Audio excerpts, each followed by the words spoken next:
नमस्कार मित्रों। आज के इस पावन वीडियो में हम आपको पाप मोचनी एकादशी की पवित्र व्रत कथा सुनाने जा रहे हैं। शास्त्रों में इस एकादशी को अत्यंत पुण्यदायी बताया गया है। ऐसा कहा जाता है कि इस व्रत के प्रभाव से मनुष्य के जीवन के बड़े से बड़े पाप भी नष्ट हो जाते हैं और उसे भगवान विष्णु की विशेष कृपा प्राप्त होती है। प्राचीन काल की बात है। धर्मराज युधिष्ठिर ने भगवान श्री कृष्ण से विनम्र भाव से प्रश्न किया, हे माधव, कृपा करके मुझे उस एकादशी के बारे में बताइए जो चैत्र मास के कृष्ण पक्ष में आती है। उसका क्या महत्व है और उसकी कथा क्या है? तब भगवान श्री कृष्ण मुस्कुराते हुए बोले, हे राजन, ये एकादशी पाप मोचनी एकादशी के नाम से प्रसिद्ध है। इसका व्रत करने से मनुष्य के सभी पापों का नाश हो जाता है और जीवन में शुद्धता तथा पुण्य की प्राप्ति होती है। भगवान श्री कृष्ण आगे कथा सुनाते हुए कहते हैं, बहुत समय पहले देवताओं के धनाध्यक्ष कुबेर के अधीन एक अत्यंत सुंदर वन था, जिसका नाम चैत्र रथ वन था। ये वन दिव्य वृक्षों, पुष्पों और सुगंधित वातावरण से भरा हुआ था। उसी वन में भगवान शिव के परम भक्त मेधावी ऋषि कठोर तपस्या कर रहे थे। उनकी तपस्या इतनी तेजस्वी थी कि देवताओं तक में उसकी चर्चा होने लगी। कई अप्सराएं उनकी तपस्या को भंग करने के लिए भेजी गईं, लेकिन कोई भी सफल नहीं हो सकी। तब एक अप्सरा, जिसका नाम मंजू घोषा था, उसने ये संकल्प लिया कि वो किसी भी प्रकार से ऋषि की तपस्या को भंग करेगी। मंजू घोषा ने मेधावी ऋषि के आश्रम के समीप बैठकर अपनी मधुर वीणा बजानी शुरू कर दी। उसकी मधुर ध्वनि और मोहक गीत पूरे वन में गूंजने लगे। जब मेधावी ऋषि ने ये संगीत सुना तो उनका मन विचलित हो गया। वे धीरे धीरे उस ओर गए और अप्सरा के सौंदर्य तथा संगीत से मोहित हो गए।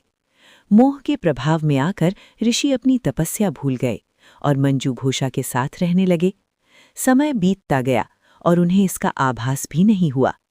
कई वर्षों के बाद एक दिन मंजू घोषा ने कहा, हे मुनिवर, अब मुझे स्वर्गलोक वापस जाने की अनुमति दीजिए।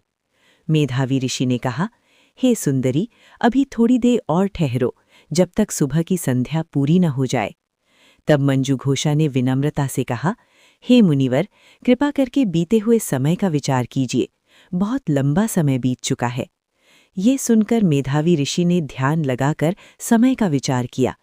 तब उन्हें पता चला कि अप्सरा के साथ रहते हुए 57 वर्ष बीत चुके हैं। ये जानकर उन्हें अत्यंत दुख और क्रोध हुआ।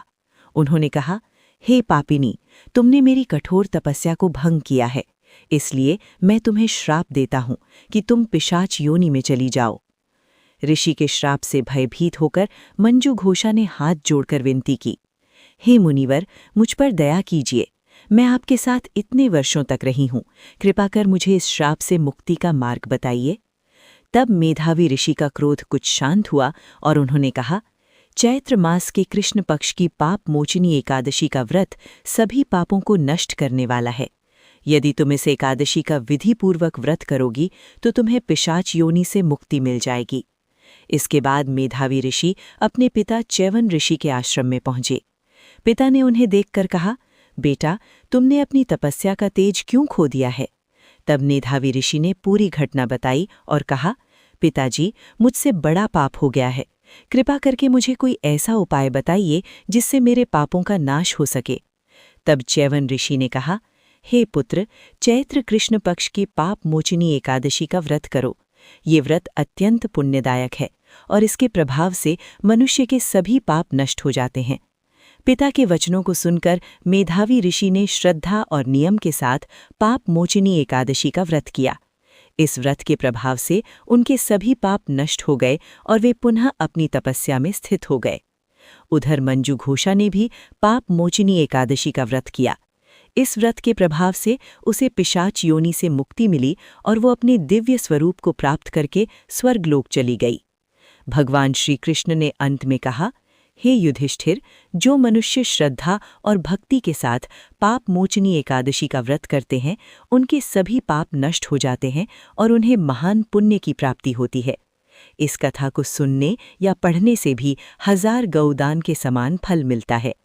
इसलिए सभी भक्तों को इस पवित्र एकादशी का व्रत अवश्य करना चाहिए। जय श्री हरि विष्णु।